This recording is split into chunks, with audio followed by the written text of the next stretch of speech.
কবি জীবনানন্দ দাশের প্রতি। কলমে ও কণ্ঠে আমি কবি প্রবীর রায়।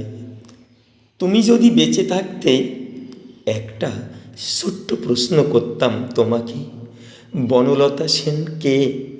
হ্যাঁ, কে সেই বনলতা সেন? পাখির নেড়ের মতো যার চোখ, চুল যার কবেকার অন্ধকার বিদিশার নিশা। আমি বাংলাদেশের ছোট্ট শহর নাটোর খুঁজে পেয়েছি। পাইনি। এতদিন কোথায় ছিলেন যে নায়িকা তোমাকে কৌতূহলবশত প্রশ্ন করেছিল? রাতের অন্ধকারে কে দিয়েছিল তোমাকে শান্তি?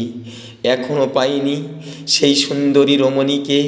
তাই তো প্রশ্ন জাগে, কে সেই বনলতা?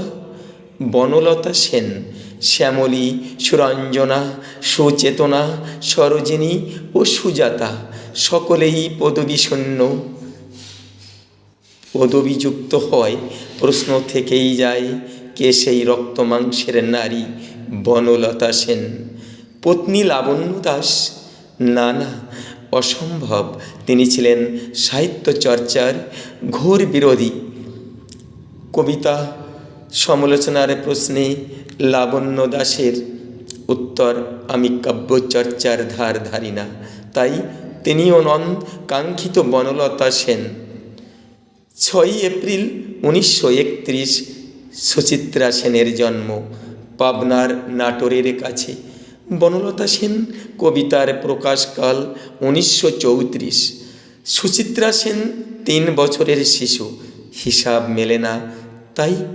তাই আমি উত্তর পাই না। প্রিয় কবি, তুমি বেঁচে আছো, তুমি বেঁচে আছো তোমার কবিতায়। তুমি বেঁচে আছো বনলতা সেনের মাঝে।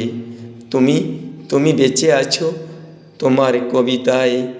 তুমি বেঁচে আছো বনলতা সেনের মাঝে। নমস্কার।